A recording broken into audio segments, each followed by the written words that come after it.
लड़का और लड़की के रिश्ते आमतौर पर 3 स्टेज से गुजरते हैं। पहली स्टेज होती है म्यूचुअल अट्रैक्शन, मतलब तुम उसको पसंद करते हो और वो भी तुम्हें पसंद करती है। यहीं से रिलेशनशिप की शुरुआत होती है।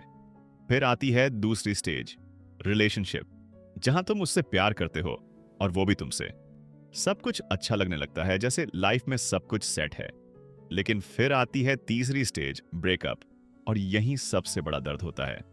जब से मैंने ये सीरीज शुरू की है, मैंने कमेंट्स में देखा है कि ज्यादातर लोग इसी प्रॉब्लम से गुजर रहे हैं। लोग कंफ्यूज्ड हैं, उन्हें समझ ही नहीं आता कि कैसे किसी लड़की के आई डोंट लाइक यू को आई लाइक दिस गाय में बदला जाए। इस वीडियो में मैं तुम्हें एक सिंपल और पावरफुल तरीका बताऊंगा जो इस प्रॉब्लम को सॉल्व कर सकता है। लेकिन उससे पहले एक छोटी सी कहानी सुनो। बहुत साल पहले पेंसिल्वेनिया में एक नौजवान नेता था। उसका एक पॉलिटिकल दुश्मन था जो उसे खुलकर अपोज करता था। अब ये नेता चाहता तो उससे लड़ाई कर सकता था, लेकिन उसने एक स्मार्ट तरीका अपनाया। उसे पता चला कि उसका दुश्मन एक बहुत रेयर और कीमती किताब का मालिक है, तो उस नेता ने उसे एक विनम्र सा लेटर भेजा। क्या मैं आपकी वो किताब थोड़े टाइम के लिए उधार ले सकता हूं? उसने सोचा नहीं, हाँ बोल दिया और किताब भेज दी। नेता ने किताब पढ़ी और फिर एक थैंक यू नोट के साथ वापस कर दी। अब यहां कुछ ऐसा हुआ जो किसी ने एक्सपेक्ट नहीं किया था। वो आदमी जो पहले उसका दुश्मन था, धीरे धीरे उसका सपोर्टर बन गया। धीरे धीरे वो उसका दोस्त भी बन गया। ये नौजवान नेता था बेंजामिन फ्रैंकलिन। और यहीं से आया एक साइकोलॉजिकल प्रिंसिपल जिसे कहते हैं द बेंजामिन फ्रैंकलिन इफेक्ट। इसका मतलब, अगर आप किसी इंसान से छोटा सा फेवर मांगते हो तो वो इंसान आपको और ज्यादा पसंद करने लगता है। और यही सबसे आसान तरीका है किसी भी लड़की के दिल तक पहुंचने का, चाहे वो शुरू में आपको पसंद करती हो या नहीं। बस आपको इतना करना है, उससे एक छोटा सा फेवर मांगो। चलो अब देखते हैं कि ये बेंजामिन फ्रैंकलिन इफेक्ट असल में काम कैसे करता है। जब आप किसी लड़की से कुछ करने के लिए कहते हो और वो मान जाती है, तो उसके दिमाग में एक सबकॉन्शियस रिएक्शन ट्रिगर होता है। वो आपको थोड़ा और पसंद करने लगती है। क्यों? क्योंकि जब हम किसी के लिए कुछ अच्छा करते हैं या किसी की हेल्प करते हैं, तो हमारा दिमाग खुद ही सोच लेता है, शायद मुझे ये इंसान अच्छा लगता है, तभी तो मैं इसके लिए कुछ कर रहा हूं। ये एक साइकोलॉजिकल ट्रिक है। और इसमें एक और कॉन्सेप्ट जुड़ा है, कंसिस्टेंसी बायस। मतलब, अगर कोई इंसान एक बार आपकी हेल्प करता है तो वो बार बार करता रहेगा, क्योंकि वो खुद को एक हेल्पफुल और कंसिस्टेंट इंसान समझता है। और हम सबको अच्छा लगता है जब हम खुद को ऐसा समझते हैं, रिलायबल और केयरिंग। अब एक छोटा सा टिप सुनो। हमेशा छोटे और मैनेजेबल फेवर्स मांगो, जैसे प्लीज वो पेन उठा दोगी, क्या अपने क्लास नोट्स शेयर कर सकती हो, वो पेपर पास कर दो जरा, या कोई छोटा सा काम जो उसे ज्यादा एफर्ट ना लगे। लेकिन देखो, मैं ये सारी बातें सिर्फ बेंजामिन फ्रैंकलिन इफेक्ट समझाने के लिए नहीं बोल रहा। इसके पीछे एक और डीपर माइंडसेट है, जिसे मैं बोलता हूं द इन्वेस्टमेंट इक्वेशन। हमारे सोसाइटी ने हमें बचपन से यह सिखाया है कि अगर लड़की को इंप्रेस करना है तो नाइस बनो, उसके लिए फेवर्स करो, गिफ्ट्स दो, टाइम दो।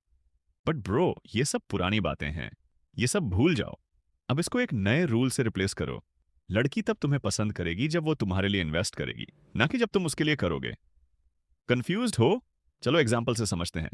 जैसे गैम्बलिंग में होता है, जब तुम पैसे हारते हो तो तुम और खेलते हो, क्योंकि तुम्हें लगता है कि अब कुछ तो वापस मिलेगा।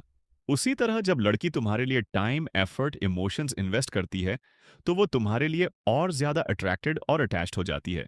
लेकिन अगर तुम ही बार बार इन्वेस्ट कर रहे हो, तो कनेक्शन उसकी तरफ से नहीं, तुम्हारी तरफ से बनने लगेगा। और यही वजह है कि बहुत से लड़के जो बहुत ज्यादा नाइस बनते हैं, हर बात में हेल्प करते हैं, हर काम के लिए अवेलेबल रहते हैं, वो फ्रेंड जोन में चले जाते हैं। क्योंकि सच्चाई ये है, जो ज्यादा इन्वेस्ट करता है वही ज्यादा वैल्यू करता है। और अगर सिर्फ तुम ही इन्वेस्ट कर रहे हो तो तुम उसे ज्यादा वैल्यू करने लगोगे, पर वो तुम्हें नहीं। तो मेरा मैसेज उन सब ओवरली नाइस लोगों के लिए है, भाई सिर्फ नाइस बनो, ये काफी नहीं है। लोग तुम्हें तभी अप्रिशिएट करेंगे जब वो भी तुम्हारे लिए कुछ करें। असल में जब तुम किसी के लिए बार बार कुछ करते हो, तो तुम ही उन्हें ज्यादा अप्रिशिएट करने लगते हो। अब वापस चलते हैं लड़कियों की बात पर। एक गोल्डन एडवाइस सुनो। अगर कोई लड़की तुमसे कोई काम करने को कहती है और तुम तुरंत मान जाते हो, तो welcome to the friend zone bro. अब सुनने में ये थोड़ा अजीब लग सकता है, लेकिन ये सच्चाई है। अगर लड़की तुमसे कुछ मांगती है, चाहे वो बहुत छोटा सा काम ही क्यों ना हो, तो कोशिश करो उससे बचने की, पोलाइटली मना करने की। क्यों? क्योंकि जैसे ही तुम उसके लिए कोई फेवर करते हो, वो इसे दो तरीकों से इंटरप्रेट करती है। या तो तुम उसे इम्प्रेस करने की कोशिश कर रहे हो, उसके अप्रूवल के पीछे भाग रहे हो, और अगर तुम इस सीरीज को फॉलो कर रहे हो तो तुम जानते हो ये सबसे बड़ा अट्रैक्शन किलर है। या फिर वो तुम्हें सिर्फ एक अच्छा दोस्त समझती है, क्योंकि दोस्त ही तो हर बात में हेल्प करते हैं, हर बार रेडी रहते हैं। देख भाई, जब कोई लड़की सुंदर होती है तो हर लड़का उसे इम्प्रेस करने में लगा होता है। वो कुछ भी मांगती है तो सब लड़के लाइन लगा देते हैं उसकी हेल्प करने के लिए। अब अगर तुम भी उसी भीड़ का हिस्सा बन जाते हो तो तुम भी वन ऑफ दोज गाइस बन जाते हो। और यही सबसे बड़ी गलती है। और सुनो, ये इसलिए नहीं है कि लड़कियां खराब होती हैं, नहीं, ये उनकी नेचर है। जो लड़के खुद को रेयर और अलग दिखाते हैं, लड़कियां उन्हीं में इंटरेस्ट लेती हैं। लेकिन जब तुम उससे ना कहते हो तो उसके दिमाग में एक नया सवाल उठता है, ये लड़का बाकी लोगों से अलग क्यों है? वो कंफ्यूज्ड हो जाती है, इंट्रीग्ड हो जाती है, और तुम में इंटरेस्ट लेना शुरू कर देती है। तो चलो एक बार समराइज करते हैं। हमने सीखा बेंजामिन फ्रैंकलिन इफेक्ट क्या होता है, समझा इन्वेस्टमेंट इक्वेशन, और ये भी जाना कि हर फेवर एक्सेप्ट करना गलत मूव है। और ये सब सिर्फ एक लाइन में समझ लो, माइंडसेट चेंज करो। मुझे क्या करना चाहिए कि वो मुझे पसंद करे, वो क्या करेगी जिससे वो खुद मुझे पसंद करने लगे।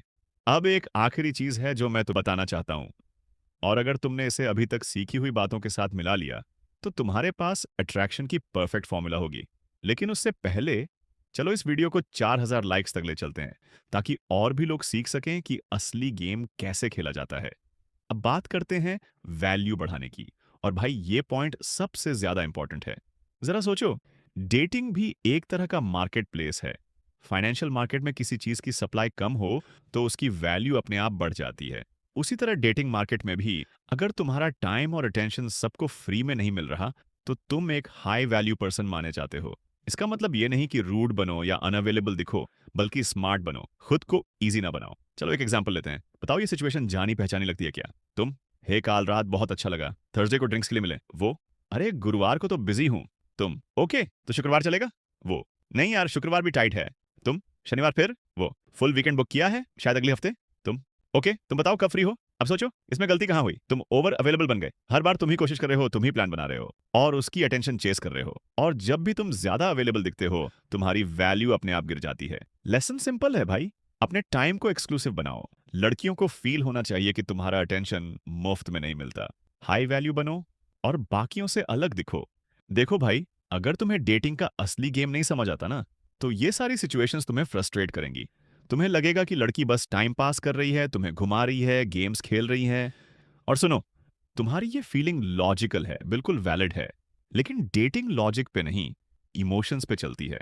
अब असली बात सुनो, जब तुम कोई टाइम सजेस्ट करते हो और वो बार बार मना करती है, तो भले ही वो जानबूझकर ना कर रही हो, उसके दिमाग में सबकॉन्शियस लेवल पे एक मैसेज जा रहा होता है, इस लड़के का टाइम मेरे टाइम से कम वैल्यूएबल है।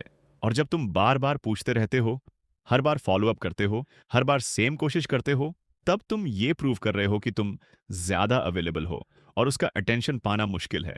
इससे इक्वेशन बनता है, उसका टाइम रेयर है, वन उसकी वैल्यू ज्यादा। तुम्हारा टाइम आसानी से मिल रहा है, क्वा तुम्हारी वैल्यू कम। ऐसा नहीं होना चाहिए। लोगों को गेम्स नहीं खेलनी चाहिए, लेकिन भाई दुनिया ऐसे ही चलती है। तुम चाहो या ना चाहो, ये ह्यूमन नेचर है और कोई विश या कंप्लेंट इसे बदल नहीं सकता। तो बेटर है कि जज मत करो, बस समझो और अपनाओ। अब सुनो, इस पूरे गेम को उल्टा कैसे करना है। तुम्हें स्कैर्सिटी का कंसेप्ट अपनाना है। मतलब अपने टाइम और अटेंशन की सप्लाई कम करो ताकि उसकी वैल्यू बढ़े। जो चीज रेयर होती है वही ज्यादा चाही जाती है, और यही रूल डेटिंग में भी चलता है।